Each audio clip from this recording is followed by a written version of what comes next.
अस्सलाम वालेकुम, welcome to वकील ऑनलाइन। मैं हूं आपका होस्ट आगा ज़ुबैर खान। नाजरीन, पिछले कुछ दिनों से पंजाब हुकूमत की जानिब से ई चलान के ज़रिए पंजाब की आवाम को बग़ैर किसी इतला या आगाही के ट्रैफिक चलान, ई चलान के ज़रिए भारी जुर्माने आयद करने का सिलसिला जारी है। और ये एक ऐसा अमल है जिसमें पहले लाहौर हाई कोर्ट ने एक डायरेक्शन पास करके इसको रुकवाया था। और जहाँ तक हम समझते हैं, और ये सारा जो मामला है, ये अचानक से आपको एक मैसेज आता है और आपको पता चलता है कि आपके पेंडिंग 20 से 25 चलान हैं, 10 से 15 हज़ार रुपये का आप पे जुर्माना है, और वो भी आपने ड्यू डेट में जमा करवाना है, नहीं तो आपको उसके ऊपर भी जुर्माना पड़ेगा। तो ये हज़ारों मैसेजेस और कमेंट्स हमें आने के बाद हम ये अपना फ़र्ज़ समझते हैं कि इस मामले पर तमाम तर तफसीलात और आगाही फराहम करना हमारा अवलीन तरजीह भी है और फ़र्ज़ भी है। तो आज के इस मामले पर, इस मौजू पर गुफ्तगू करने के लिए हमारे साथ मौजूद हैं एडवोकेट हाई कोर्ट आला इमरान साहब। वेलकम टू द शो आला। तो आज बाकायदा प्रोग्राम शुरू करके आपको बताते हैं कि ये क्या मामला हैं। आला, सबसे पहले तो मैं आपसे पूछना चाहूँगा कि ये जो हाई कोर्ट की डायरेक्शन आई थी और ये ई चलान जो बंद कर दिए गए थे, वो क्या मामला था और ये दोबारा से कैसे शुरू हो गए? बिस्मिल्लाहिर्रहमानिर्रहीम। सबसे पहले तो इसमें हुआ ये था कि पंजाब सेफ सिटी अथॉरिटी एक बनाएगी 2016 के एक एक्ट में। उसके अंदर इन्होंने पावर, उसको एक्ट में तो कोई नहीं दी, मगर उन्होंने एक नया काम स्टार्ट किया हवावे के। इन्होंने कैमरे यहाँ पे लगा दिए, स्पीडोमीटर लगा दिए हर चौक पे, हर शाहराह पे। और उन्होंने जो उसका मकसद था, जिसके लिए इन्होंने इतनी फंडिंग भी इस्तेमाल की, वो ये था कि हम शहर को महफूज बनाना चाहते हैं। सेफ सिटी प्रोजेक्ट है जिसका असल मकसद ये है कि चोर अगर हैं तो हम उन्हें पकड़ लें, कोई वारदात होती है चौक पे, रास्ते में, तो उसको कम से कम हम कैमरे के साथ देख सकें। और कैमरे भी बहुत अच्छी क्वालिटी के उन्होंने कहा, बड़े अच्छे उनकी रेजोल्यूशंस थी, वो बहुत अच्छा मैग्नीफाई भी करते थे रेजोल्यूशंस के साथ। मगर उसके बाद फिर इन्होंने उसी को यूज किया ई चलान जनरेट करने के लिए। अब ये ई चलान, क्योंकि पंजाब सेफ सिटी के जो स्टैट्यूट था, जो एक्ट था, उसके अंदर इसकी पावर नहीं थी, तो इन्होंने ई चलान स्टार्ट कर दी। ई टिकटिंग जिसे कहते हैं, वो ई टिकट उसके ऊपर लिखा होता है, उन्होंने ई टिकट स्टार्ट कर दी। अब ये चैलेंज होगी लाहौर हाई कोर्ट में। ये बात है 2022 की। पहले 2022 में जब ये चैलेंज हुई तो इवेंचुअली 2023 में इसका फैसला आया, और उसमें ऑनरेबल लाहौर हाई कोर्ट ने ये फैसला किया कि पंजाब सेफ सिटी प्रोजेक्ट एक अच्छा प्रोजेक्ट है। ये इनिशिएटिव भी ठीक है कि जी आप लोगों को ज़ाहिर है ई चलान करेंगे, डेटरेंस क्रिएट होगी सोसाइटी में। अलबत्ता जो स्टैच्यूट है जिसके अंदर से आप पावर निकाल रहे हैं ई चलान करने की, वो स्टैच्यूट में है ही नहीं, उस एक्ट में ये पावर ही नहीं थी। सही। उसके बाद उन्होंने मजीद कहा कि देखें, एक प्रोसीजर है चलान देने का, यानी आप देखते हैं कि एक वॉलेशन होती है, उसको उस वक्त रोकना भी जरूरी है। अब आप रोकते नहीं है, आप उसके सिर्फ एक ऑफेंस होने की एक वीडियो बनाते हैं और आप उसकी तस्वीर बनाते हैं और लोगों को चलान भेज देते हैं। अब उसमें उनको अपॉर्चुनिटी ऑफ बीइंग हर्ड भी नहीं मिलती, वो जाहिर है बता भी नहीं सकते मैं मोटरसाइकिल चला रहा था। पूरी दुनिया में एक सिस्टम है कि अगर आपका कोई ई चलान या कोई ऑटोमेटिक चलान होता है तो आप उसको जो है चैलेंज कर सकते हैं कोर्ट्स के। बिल्कुल जी। अब यहाँ पे इन्होंने क्या मोडस ऑपरेंडी ये दिया हुआ था कि जी हम जिसके नाम पे भी मोटरसाइकिल है, चाहे किसी ने जाली नंबर प्लेट लगाई हो, उसको चलान भेज दिया, वो उसे कंटेस्ट करता है तो वो ईमेल के थ्रू कंटेस्ट करेगा, उनका ईमेल एड्रेस है जी। उसके बाद क्या होता है कि जी उसकी एक ही सिर्फ आपको टिकट मिलती है। हालांकि लॉ में सेक्शन 116J जो है, 116A वो फॉर्म J को रेफर करता है और कहता है जी जब आपने किसी को चलान करना है तो आपने उसकी 4 परतें उसको देनी है और एक आपने अपने डिपार्टमेंट में रखनी है। अब ये सेफ सिटी का काम ही नहीं था। इवन ये जो ट्रैफिक लॉज हैं, ये ज्यादातर डोमेन में चले जाते थे कि आपने कितनी स्पीड लिमिट रखनी है, ये ट्रांसपोर्ट डिपार्टमेंट ने डिसाइड करना है। और ये बात मैं नहीं, ये गवर्नमेंट का जो गवर्नमेंट रूल्स ऑफ बिजनेस है 2011 का पंजाब का, वो कहता है। सही। और ये कोई स्टैट्यूट आम नहीं है, ये कॉन्स्टिट्यूशनल डॉक्यूमेंट है, ये अपनी पावर कॉन्स्टिट्यूशन से निकालता है। वो कहता है कि ट्रांसपोर्ट डिपार्टमेंट बताएगा कितनी स्पीड लगानी है। ऑन दी अदर हैंड, ये जो चलान की पावर है ये होम डिपार्टमेंट के पास है, जबकि पंजाब सेफ सिटी किसी भी स्टैट्यूट के अंदर नहीं लिखा हुआ, ये रूल्स ऑफ बिजनेस में भी नहीं लिखा हुआ, ये किस महकमे के अंडर है। सही। ये एक ऑटोनमस बॉडी है। ऑटोनमस बॉडी जब प्रोसिक्यूट करने लग जाती है तो रूल ऑफ लॉ के ना उधर ही उसका काम खत्म हो जाता है। इन्होंने यही अनफॉर्चुनेटली किया और ऑनरेबल लाहौर हाई कोर्ट ने कहा कि गो के बहुत अच्छा इनिशिएटिव था, डेटरेंस भी लोगों में आ रही थी, मगर वंस अगेन कोई काम करना है तो उसको करो तो सही तरीके से ना। आप ठीक है, लोगों के चलान आपने करने हैं, डेटरेंस आएगी, आप ट्रैफिक वार्डन फिर क्यों खड़े कर रहे हो? फिर वो एक नया सवाल आ जाता है। एक ही बंदे को 2-2, 3-3, 4-6 जुर्माने करी जाएंगे। मिसाल के तौर पे एक बंदा ओवर स्पीड कर रहा है एक ही रोड के ऊपर, अब ओवर स्पीडिंग तो उसने एक दफा कमिट की, आपके 3 कैमरास में आता है, उसको 3 अलग-अलग जुर्माने होते हैं। सही। तो इस तरीके से इसकी जो पॉलिसी फ्रेमवर्क था, उसकी इम्प्लीमेंटेशन के एतबार से वो बहुत पुअर था। इवेंचुअली लाहौर हाई कोर्ट ने उनको मना कर दिया। उसके बाद इन्होंने एक इंट्रा कोर्ट अपील फाइल कर दी सही आपकी गवर्नमेंट ऑफ पंजाब ने, और फिर उस ऑर्डर को सस्पेंड करा के रिसेंटली इन्होंने दोबारा उसको स्टार्ट कर दिया। सही। उसमें भी अब एक नया इन्होंने काम स्टार्ट कर दिया जी, AI जनरेटेड हम लोग चलान करेंगे। अच्छा, ये दोबारा से सेफ सिटी के ही जरिए कर किया जा रहा है? अनफॉर्चुनेटली सेफ सिटी के अंडर ही है, वही पुरानी इलीगैलिटीज के साथ ये चल रहा है। सही। और हालांकि ऑनरेबल लाहौर हाई कोर्ट अभी सब जुडिस है, सब जुडिस है अभी। अच्छा इमरान, आपने बड़े बेहतरीन अंदाज में इसको तफसील में बयान किया। मैं आपसे ये पूछना चाहूँगा कि देखें, हर कानून लागू करने से पहले ये भी तो एक कानून है ना कि आपने लोगों को अवेयरनेस फराहम करनी है, लोगों को पता होना चाहिए कि उनके साथ क्या नए कवानीन आ रहे हैं जिसकी वो जो है अमल दरामद कर सकें, जिसके ऊपर पासदारी कर सकें। हर शहरी का फ़र्ज़ है कि वो जो नया कानून बने या नई पॉलिसी बने रियासत की तरफ से उसको उस पर अमल दरामद करे, लेकिन उसकी पासदारी करे। जब एक हम नॉर्मली अपने सड़कों पर रोज़ देखते हैं, ट्रैफिक सिचुएशन हमारी ऐसी होती है कि अभी तक जिस कौम को ये नहीं पता कि हमने बाइक जो है वो किस लेन के अंदर चलानी है, ज़्यादातर लोग स्पीड लेन के अंदर रख के अपनी बाइक चला रहे होते हैं। उसको फिर हमने यहाँ तक समझ में आता है कि हेलमेट के ऊपर हमने सख्ती की, और ट्रैफिक वार्डन्स एक इशारे पर 6 वार्डन्स खड़े होकर जो है ट्रैफिक पुलिस के एहलकार जो हैं वो चालान काट रहे होते हैं लोगों का। लेकिन हम आज तक उनको ये नहीं बता पाए कि ये जो हेलमेट है, इंटरनेशनली अगर आपने हेलमेट पर किसी को मतलब ये पाबंद करना है तो आपने ये भी पाबंद करना है कि जो उसके साइड मिरर्स होते हैं, क्योंकि वो हेलमेट उससे ज़्यादा ख़तरनाक है अगर आपके साइड मिरर्स नहीं हैं बाइक के ऊपर, क्योंकि आप साइड्स के अंधे हो जाते हैं, आपको पता ही नहीं है कि आपकी साइड पर क्या है, और एक्सीडेंट के ख़तरात इससे ज़्यादा बढ़ जाते हैं। उस कौम को आप AI जनरेटेड चलान भेजना शुरू कर दें बगैर किसी अवेयरनेस के या कैंपेन के, तो ये किस ज़िम्रे में आएगा? अच्छा, इसके अंदर ना मैं 3 बातें करता हूँ बारी बारी। पहला तो ये कि रूल ऑफ लॉ का जो क्राइटेरिया वो ये है कि law should be open, law should be clear, law should be accessible, law should be prospective, law should be stable, and law should demand what is practicable. अब यहाँ पे होता ये है कि रूल ऑफ लॉ का तकाजा ये है कि लोगों को पता हो लॉ है क्या। यहाँ पे लोगों को लॉ का पता है नहीं, यानी एक चीज इलीगली चलती रही हमारे सूबे के अंदर 5 साल, उसके बाद जाके हाई कोर्ट में जब रेट हुई तो जाके वो सस्पेंड होता है वहाँ पे। सेकेंडली ये है कि यहाँ पे सिर्फ ये बात नहीं है कि वो साइड मिरर होने चाहिए, यानी टेक्निकली अगर आप सही तरीके से यहाँ पे गाड़ी चलाएंगे या मोटरसाइकिल चलाएंगे ना तो आपका 5 मिनट में वैसे ही एक्सीडेंट हो जाएगा, क्योंकि लोग बेहंगम, ट्रैफिक हमारी रूटीन बन गई है। यानी सीट बेल्ट डेटरेंस होगी तो वो होगा, इन्होंने पता यू टर्न आएगा तो ट्रैफिक वार्डन खड़े हैं तो लोग सीट बेल्ट पहनेंगे, वरना वो भी नहीं पहनेंगे। यहाँ पे जो ट्रैफिक वार्डन काम कर रहे होते हैं वो ये नहीं है कि रूल ऑफ लॉ को अपहोल्ड करें, वो ये नहीं है कि लोगों को समझाएं, बल्कि उनका काम ये एक बुकलेट मिलती है कि जी आपका टास्क ये है कि आपने बुकलेट सुबह से लेकर शाम तक खत्म करनी है। हाँ जी बिल्कुल, सुबह 7 बजे वो आगे खड़े हो जाते हैं और वो कहते हैं यार इस यू टर्न के ऊपर स्कूल के पास से है तो यहाँ से तकरीबन 150-200 गाड़ी ने गुजरना है। वो हर किसी में से जाहिर है सुबह के टाइम किसी ने सीट बेल्ट नहीं पहनी होगी तो वो अपना कोटा पूरा करते हैं। ऐसी हेलमेट, ऐसी साइड मिरर, ऐसे काले शीशे, इसी तरीके से लॉ की सारी वोलेशंस के ऊपर वो जा रहे होते हैं। पर आपको एक मजे की बात बताऊं, यही ट्रैफिक पुलिस खुद वन वे भी आती है, रॉन्ग वे भी आती है, खुद ही इनकी जो डॉल्फिन वाले हैं वो भी रॉन्ग वे आते हैं, खुद ही ये ट्रैफिक लॉस की वोलेशन जायज है ना। ये तो देखें, जब आप रियासत पे किसी चीज की पॉलिसी के ऊपर बात करते हैं तो आपको ये देखना पड़ता है कि रियासत किस मामले में कितनी सीरियस है।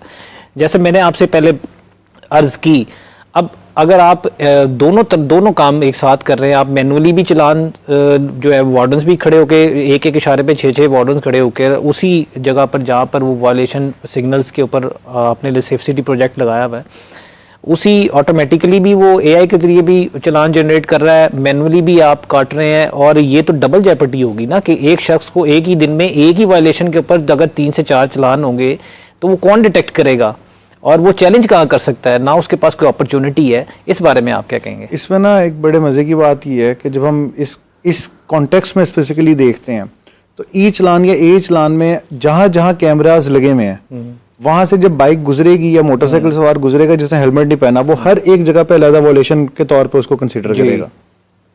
ट्रैफिक वार्डन जहां पे उसको एक चलान करेगा वो अगले पे जाएगा, वो चिट जब तक नहीं दिखाएगा और उसे बताएगा नहीं जी पीछे आपको पैसे दिए हैं और दोबारा आगे आप लेने के लिए दोबारा काट देगा, वो दोबारा चलान काटता जाएगा, जो कि बेसिकली है डबल जेपर्डी।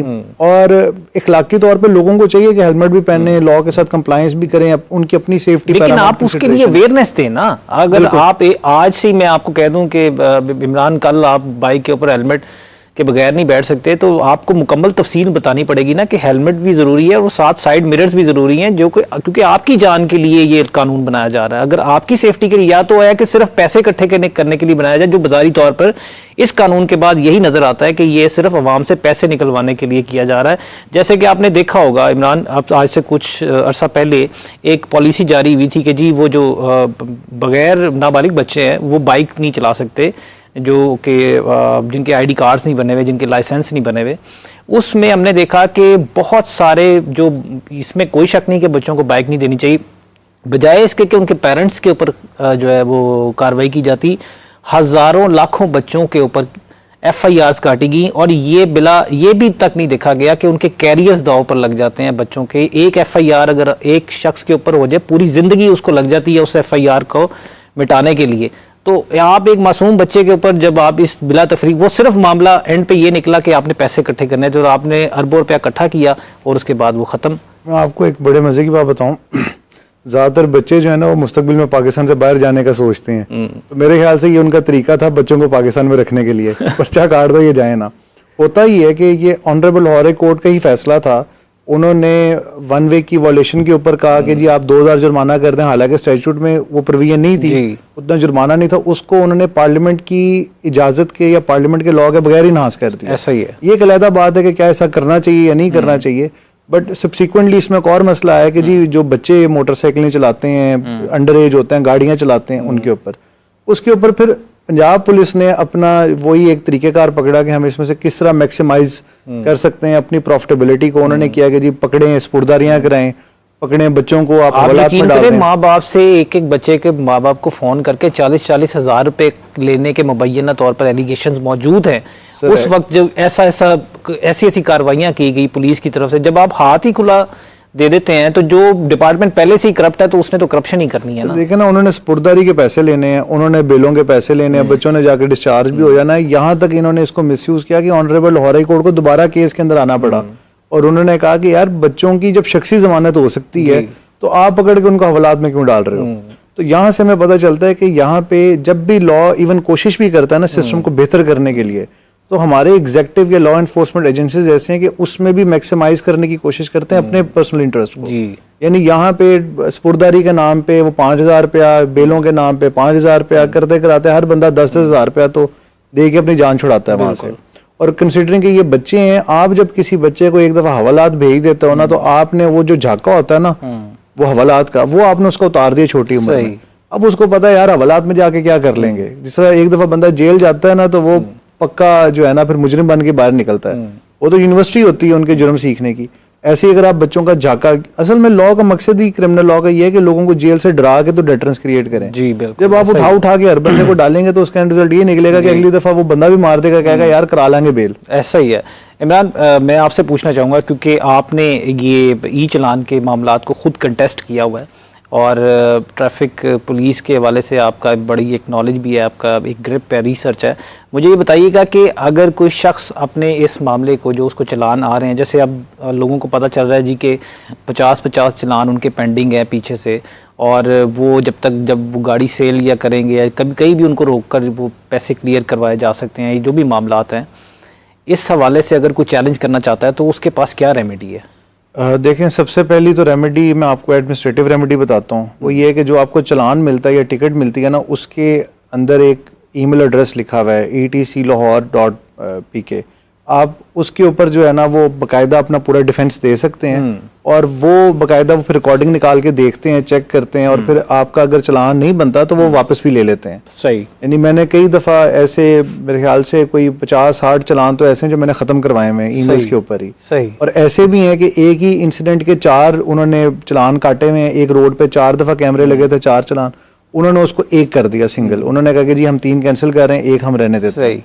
तो इस तरीके से भी होता है। कई दफ़ा एक और चीज़ है, लोग 60 kph की जो स्पीड है ना, इसके ऊपर और नीचे थोड़ा सा जो लोगों के स्पीडोमीटर होते हैं, तो अमूमन जो है वो उस पर जब चलान होता है तो 10% का ना उसमें एग्रीगेट एक होता है। यानी अगर आप आम शहर के अंदर हैं तो 66 kph की स्पीड अगर आपकी है उनके रिकॉर्ड के मुताबिक, तो वो आपको तब भी ओवर स्पीडिंग नहीं कंसीडर करेंगे। आपको याद होगा कि लास्ट टाइम भी जब ये ई चलान आना शुरू हुए तो बहुत सारी शिकायत ऐसी आई थी कि देखिए कैनाल रोड पर स्पीड लिमिट और थी, जो सिग्नल्स वाले रोड्स हैं उनके पर माल रोड पर और थी, तो लोगों को ये पता ही नहीं था, अवेयरनेस ही नहीं थी कि जी हमें, बहुत सारे लोग ये शिकायत करते थे कि जी हमें पता ही नहीं है कि हमने किस स्पीड पर गाड़ी चलानी है, या तो आपने कहीं हमें वाजे किया हो, कोई तो अवेयरनेस कैंपेन हो जिससे हमें पता चले कि जी इस एरिया में इतनी स्पीड पर चलानी है आपने गाड़ी, आप ऑटोमेटिकली चलान जनरेट करी जा रहे हैं, तो हमें कैसे पता चलेगा? तो हमें तो तभी पता चलता है जब उसके ऊपर आता है कि मैसेज आता है जी कि आपका चलान है। बिल्कुल ऐसी है। इवन इनकी जो स्पीड लिमिट है ना, वो एरिया टू एरिया वेरी करती है।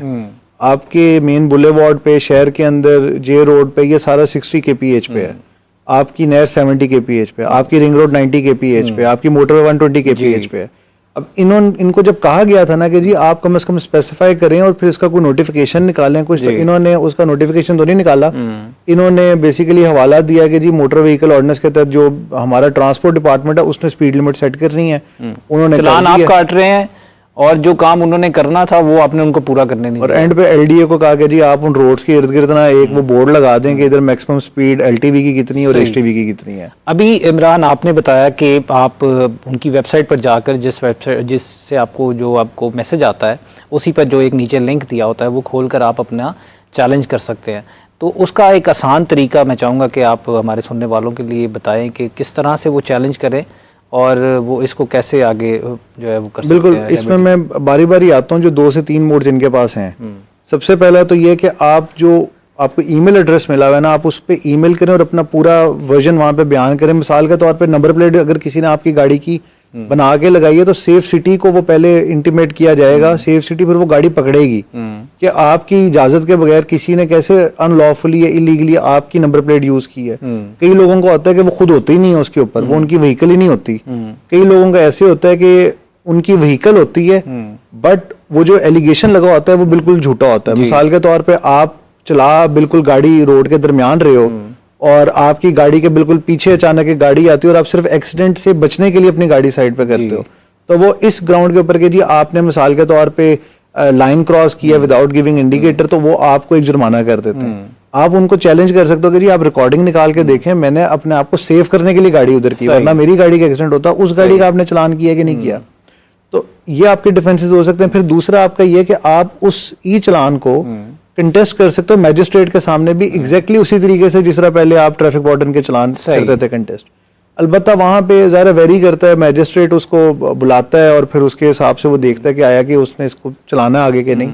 और तीसरी ऑप्शन होती है कि आप ज़रा इनमें करप्शन भी बहुत ज़्यादा होती है इन मामलात में, मगर सेफ सिटी वाले नहीं जो आम ट्रैफिक वार्डन्स कह रहे होते हैं, तो उसमें आप उनके खिलाफ जो है ना वो इस्तगासा भी कर सकते हैं, वो अलग आपका एक राइट है। तो जनरली तो ये 2-3 ऑप्शन है और सबसे अच्छी ऑप्शन जो मुझे लगती है वो यही है कि आप ईमेल के थ्रू जाएं, आप अपना एविडेंस साथ लगाएं और उनको भी फिर बाउंड होते हैं वो कि वो सारी रिकॉर्डिंग निकाल के चेक करें। सही। और इसमें जो एक और बहुत इंपॉर्टेंट चीज है वो तो ये कि आपको अपॉर्चुनिटी ऑफ हियरिंग किसी तरीके से मिल जाए। सही। और ये उन्होंने दी भी इसीलिए क्योंकि उन्हें पता है कि अगर ये नहीं ना देंगे तो अगले दिन ये सारे हाईकोर्ट जाके बैठे होंगे, क्योंकि लोग फिर जुडिशियल रिव्यू में जाएंगे। सही। कि जी मुझे एक चलान आया, मैं कंटेस्ट करना चाहता हूँ, मेरे पास कोई और एडिक्वेट एफिकेशियस रेमेडी नहीं है। सही। तो इससे बचने के लिए इन्होंने ये एक बनाया हुआ और लोग इसको बड़े अच्छे तरीके से इस्तेमाल कर सकते हैं अगर वो वाकई सही जगह पे हैं। अच्छा, तो ये जरूर बताइएगा कि जैसे आपने एविडेंस की बात की कि आप अपना एविडेंस साथ जरूर लगाएं, तो किस किस्म का एविडेंस आपके पास मौजूद होना चाहिए अगर आप कंटेस्ट करना चाहते हैं? देखिए, अमूमन जब ये आपको चलान करते हैं ना तो ये आपको सिर्फ वो तस्वीर भेजते हैं। सही। और तस्वीर में ये लिखा होता है कि जी आपने इस वक्त ये एक वॉयलेशन की। आप उनसे डिमांड कर सकते हैं कि आप रिकॉर्डिंग खोलें और चेक करें मेरी गाड़ी की स्पीड इतनी नहीं थी। सही। आप स्पीड को चैलेंज कर सकते हैं। आप उसके अलावा उसके अंदर होने वाला जो भी वाकया आप उसको कह सकते हैं, आप रिकॉर्डिंग चेक करें। अगर आप इमरजेंसी सिचुएशन में थे तो उस वक्त आपका वो चलान नहीं कर सकते। सही। यानी अगर आप एक बंदे को हॉस्पिटल पहुंचा रहे हैं तो उस वक्त चलान किया नहीं जाना चाहिए, क्योंकि राइट टू लाइफ ज्यादा इंपॉर्टेंट है बजाय इसके कि 500 रुपया जुर्माना किया जाए। इसके अलावा जो एक और बहुत इंपॉर्टेंट चीज इसमें आ जाती है वो ये है कि जब आप अव्वल तो मैं उम्मीद करता हूँ कि जो लोग इसको यूज करेंगे वो होंगे जिन्होंने एक्चुअली जुर्म ना किया हो। हमारे यहाँ पे एक और भी मसला, मैं आज ये बात कर दूंगा कि जी इस तरह आप कर सकते हैं तो हर बंदे ही पकड़ के ईमेल करने लग जाएगा और वो बिल्कुल एक जो है ना वो फजूल से एक डिफेंस लेगा, झूठा सा लेगा, जो abuse of process of law होगा। इसके अलावा जो चीजें वो लगा सकते हैं वो ये है कि अगर उन्होंने गाड़ी बेच दी हुई है और गाड़ी किसी और बंदे के पास है और जाहिर है उसने ट्रांसफर नहीं कराई हुई, तो उस सिनेरियो में भी वो अपने डॉक्यूमेंट साथ लगा सकते हैं और कह सकते हैं कि जी इस बंदे के नाम आप चलान जनरेट करें, मैंने उसको भेज दी हुई, गाड़ी मेरी पोजेशन में नहीं है। ऐसे सिनेरियो में पुलिस फिर उस गाड़ी को पकड़ के अपने पास रखेगी अगर वो ट्रांसफर नहीं हुई भी। एक और मसला ये भी है कि इन टिकट्स का एक आफ्टर मैथ है जो बहुत बुरा है। वो ये है कि जब आपकी 20 टिकट्स हो जाती हैं तो ये पुलिस वालों को एक बहाना मिल जाता है गाड़ी को पकड़ के तो अपने हवालात में रखने का कि जी हम इसकी स्पुर्दारी करा लें, हमारी कस्टडी में गाड़ी है। इवन एक्साइज वाले भी ये स्टार्ट कर देते हैं, ट्रैफिक पुलिस भी स्टार्ट कर देती है, और इवन गाड़ी को जो है ना वो टायर के साथ वो बाकायदा लगा देते हैं कि जी गाड़ी कहीं जाए ना। ये सारी चीज़ें अपेरेंटली इलीगल हैं। सही। आपने एक्साइज ड्यूटी नहीं दी हुई, आपने टैक्सेशन नहीं दी हुआ तो एक बात बनती है, बट ट्रैफिक वॉलेशन की या ट्रैफिक लॉस की वॉलेशन में आपके ड्राइविंग लाइसेंस की जो स्टार्स होते हैं दुनिया में वो कम होते हैं जी। ये जस्टिफिकेशन नहीं होती कि गाड़ी उठा लो जी, ऐसा ही है। तो ये बेसिक चीज़ें, एविडेंस जहाँ तक आता है तो वंस अगेन आपके पास अगर आपने गाड़ी सेल कर दी हुई है, आपकी नंबर प्लेट किसी और ने इस्तेमाल की हुई है, तो आप अपनी गाड़ी की बकायदा उनको डिटेल भेज सकते हैं कि जी मेरी गाड़ी की डिस्क्रिप्शन ये है, ये किसी और ने मेरी गाड़ी इस्तेमाल किया, मैं इसका वॉलेटर हुई नहीं। सही। फिर वो जहाँ पे भी गाड़ी मिलेगी तो ये उसको पकड़ेंगे, वो सेफ सिटी के प्रोजेक्ट में फिर चला जाएगा। सही। अच्छा इमरान, ये लाजमी बताइएगा कि जैसे अभी आपने बताया कि आप इस तरह से चैलेंज कर सकते हैं, और कितने फ़ीसद आपको लगता है, क्योंकि अभी बात की जा रही है इतला के मुताबिक इन्होंने AI आर्टिफिशियल इंटेलिजेंस को इसमें इस्तेमाल करेंगे और जिसके ज़रिए ये ऑटोमेटिकली डिटेक्ट हो जाएगा कि मतलब जो भी उसमें आपने वॉलेशंस डाली होंगी ऑटोमेटिकली। तो इस तरह तो जो हमारी कौम है और जिस तरह के हमारी ट्रैफिक सिचुएशन आपको नज़र आती है सड़कों पर दिन भर, ये तो लाखों चलान आएंगे। और किस तरह से लोग मतलब आप कैसे इसको डिफेंड कर सकते हैं और कैसे लागू कर सकते हैं? क्या पॉलिसी है, कोई कानून में आपने ऐसी गुंजाइश पैदा की है कि आप एक ऐसी टेक्नोलॉजी को इस्तेमाल कर रहे हैं कि जो दुनिया में एडवांस लेवल पर इस्तेमाल की जा रही है? तरक्की याफ्ता ममालिक में जो है, मेरा ख्याल है उनमें से भी चंद ममालिक होंगे जिधर आर्टिफिशियल इंटेलिजेंस के ज़रिए चलान्स दिए जा रहे हैं। तो ये क्या मौसर लगता है आपको पाकिस्तान? हम वैसे तो एक प्रिमिटिव सोसाइटी हैं, उस एतबार से हमारे यहाँ पे लॉ की इम्प्लीमेंटेशन बहुत ही सब्जेक्टिव काम है। हमारे यहाँ पे लॉ उधर इम्प्लीमेंट होता है जहाँ एग्जेक्टिव करना चाहे, हर बंदे पे बराबर तो लागू नहीं होता। AI को इस्तेमाल करना इटसेल्फ आइडिया बुरा नहीं है, मगर लेकिन आप इस्तेमाल कहाँ कर रहे हैं ये देखना चाहिए। इस्तेमाल कहाँ कर रहे हैं, कैसे कर रहे हैं और किन पे कर रहे हैं, ये इंपॉर्टेंट है। आप इस्तेमाल कहाँ कर रहे हैं, आप उसे ट्रैफिक लॉस की वॉलेशन में कर रहे हैं, जबकि आपके अपना जो स्टाफ है वो हर महीने सिर्फ इसलिए बैठा होता है कि आपने ट्रैफिक वार्डन्स को इंसेंटिव दिए हैं कि तुम बुक खत्म करोगे तो तुम्हें इतने पैसे मिलेंगे। तो ऐसे सिनेरियो में आप AI को अगर यूज कर रहे हैं तो आप तो बेसिकली वो मनी मेकिंग एक्टिविटी के तौर पर उसको इस्तेमाल कर रहे हैं। आप लोगों को यही बात। और इसके मजीद एक और चीज है, एक स्टेप आगे भी अगर हम जाते हैं, दुबई में भी AI इस्तेमाल होता है, पर वो बिल्कुल इंटीग्रेटेड है। दुबई में अगर आपने लाइसेंस लेना है, आप एक तो लाइसेंस के बगैर गाड़ी नहीं चला सकते। यहाँ तो 90% जो बाइक चलाने वाले हैं उनके पास लाइसेंस होता ही नहीं है। ऐसी है, जब तक आपने गाड़ी नहीं लेनी आप तो ये सोचते ही नहीं है ना। हमारे यहाँ पर तो पंजाब में स्पेशली कि जी हमने कुछ लाइसेंस भी बनवाना है। बाइक चलाने वाले को तो वो समझता है मुझे तो लाइसेंस की ज़रूरत ही नहीं है। जब तक आपने आवाम के अंदर अवेयरनेस नहीं पैदा करनी। अगर आप दुबई के मामलात देखें, दुबई में तो आप वैसे तो अव्वल बाइक या आप साइकिल नहीं चला सकते बगैर उनकी जो है वो इजाज़त के या बगैर किसी अथॉरिटी के। तो अगर आप दुबई के साथ पाकिस्तान और पंजाब को स्पेशली कंपेयर कर रहे हैं लाहौर की सड़कों को, तो मैं समझता हूँ कि ये तो बहुत ज़्यादा ज़्यादती है। बिल्कुल ऐसे ही है। लाहौर में तो आप साइकिल नहीं चला सकते, यानी आप जितने मर्जी बड़े आदमी हो आप साइकिल चलाएंगे 11 बजे के बाद कोई ट्रक आपको नीचे दे जाएगा और ये उसके बाद पता भी नहीं चलेगा ट्रक किधर गया। बिल्कुल। उस सिनेरियो में तो आप बंदा ढूंढते रहते हैं कि जी कौन गाड़ी चला रहा था। तो इस सिनेरियो में या इन हालात में आपका AI को इस्तेमाल करना तब जस्टिफाई होता अगर आपने इतनी रीजनेबल हद तक लोगों में डेटरेंस या लोगों में इनलाइटनमेंट सोसाइटी आपने बनाई होती, लोगों को शऊर होता तो बात समझ आती। यहाँ पे 5वीं जमात में बच्चा जाता है, बाप उसको पहले कहता है बेटा मोटरसाइकिल चला, घर का सामान तो आता ही बाइक पे है ना, तो वो बच्चे को दे देते हैं जी आप जाके तुम। हालांकि हम बड़ा एक तो रोड सेंस भी हमारे यहाँ पे नहीं है, यानी यहाँ पे आप अगर देखेंगे खवातीन स्कूटर भी चला रही होती हैं तो लोग उनसे बच रहे होते हैं, गाड़ी चला रही होती है लोग उनसे बच रहे होते हैं, लोग मर्दों से भी बच रहे होते हैं, लोग फोन इस्तेमाल कर रहे होते हैं। अब उनको AI नहीं पकड़ रहा, AI आपका फोन का इस्तेमाल नहीं डिटेक्ट कर रहा। AI जो है वो आपकी रोड सेंस के ऊपर आपकी लेन जो मैनेजमेंट है उसको नहीं वो कंट्रोल कर रहा, वो सिर्फ देख रहा है। जिस तरह आपका मोबाइल का कैमरा है ना, उसमें अचानक ऑटो फेस डिटेक्शन होती है, वो ऑटो फेस डिटेक्शन को AI का नाम दे के इस वक्त गवर्नमेंट चलान करी जा रही है, और गवर्नमेंट से मुराद ज़ाहिर है वो सेफ सिटी अथॉरिटी है। इसके ऊपर एक और बड़ी बात है, AI के ऊपर जब तक आप बंदा नहीं बिठाते ना तब तक उसमें डिलीजेंस नहीं आती। सही। आर्टिफिशियल इंटेलिजेंस का मतलब ये नहीं कि it is more competent than individual, आपको उसके ऊपर एक इंडिविजुअल ओवरसाइट की जरूरत है, आपको बंदा आर्टिफिशियल इंटेलिजेंस भी एक इंसान नहीं बनाई है। बिल्कुल। और मजीद ये कि अगर आपने उसके अंदर आर्टिफिशियल इंटेलिजेंस के अंदर आपने उसको एम्प्लॉय किया और लोगों के वो हो रहे, मिसाल के तौर पे आपको एक बात बताता हूँ, हमारे यहाँ लॉ में भी और यूके में लॉ में भी ये प्रोविजन है कि जो सिख होते हैं जिन्होंने टर्बन पहनी होती है, अब वो टर्बन तो नहीं उतार सकते जी, तो उनके लिए हेलमेट पहनना शर्त नहीं है, सही, वो उनके जो फ्रीडम टू प्रोफेस रिलीजन है उसके खिलाफ चली जाती है। बिल्कुल आपने सही बात की, बहुत इंपॉर्टेंट बात की। लेकिन हमारे साथ एक कॉलर मौजूद है, मैं चाहूंगा कि प्रोग्राम में कॉलर ऐड किया जाए। जी अस्सलाम वालेकुम, वेलकम टू वकील ऑनलाइन। वालेकुम अस्सलाम जी। जी फरमाइए।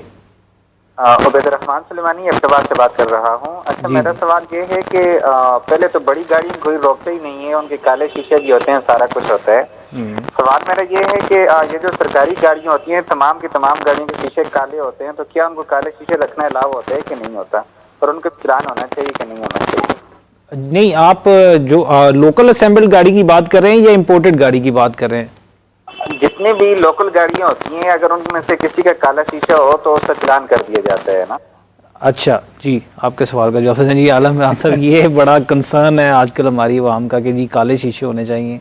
लीगली स्पीकिंग काले शीशे की कोई गुंजाइश नहीं है लॉ में सिटीजन के लिए या आम सिविलियन के लिए।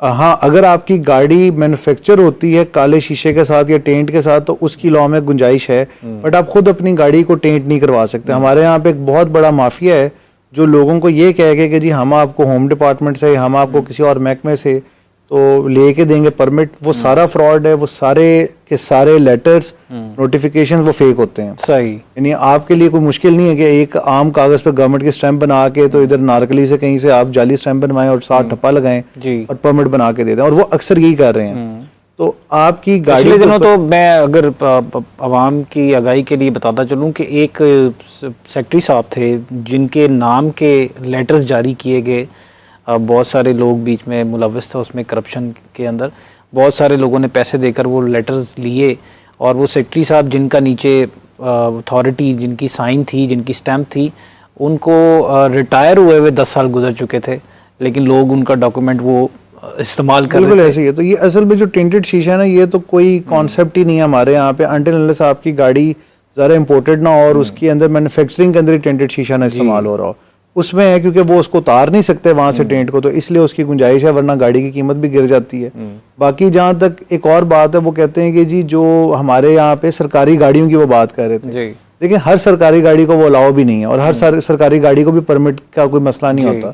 असल में वो गाड़ियां होती हैं जिनका आप जिक्र कर रहे हैं कि जी उनके काले शीशे होते हैं, वो भी इंपोर्टेड होती हैं, इसलिए उनके मैन्युफैक्चर्ड ही काले शीशे होते हैं, इसलिए वो नहीं होता। बाकी आपको चाहिए कि आप खुद भी डटर करें, काले शीशे से शेड लगा लें अगर ज़्यादा गर्मी आती है अंदर, और इसके अलावा जो है ना वो आपको चाहिए कि लॉ से कानूनी तौर पर इसकी कोई गुंजाइश मौजूद नहीं है। बहुत शुक्रिया आला इमरान प्रोग्राम में ज्वाइन करने के लिए। नाज़रीन, आज के प्रोग्राम में हमने कोशिश की कि ये जो ई चलान है और जो AI के ज़रिए ऑटोमेटिकली जनरेट करके चलान आपको भेजे जाएंगे या भेजे जा रहे हैं, जिसमें आपको पता चलता है कि किसी के 50 है, किसी के 100 चलान मौजूद है, जब आप गाड़ी सेल करेंगे या किसी भी वक्त आपको रोक लिया जाएगा और आपसे ये जुर्माने जो हैं वो वसूल किए जाएंगे।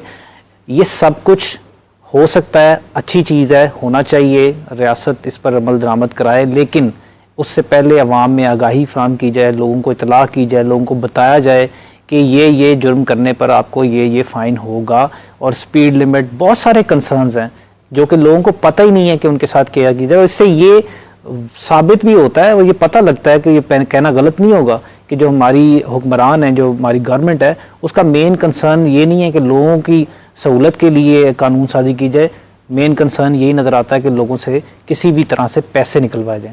आज के प्रोग्राम से इजाज़त दी जाए, फिर मिलेंगे। अल्लाह हाफ़िज़।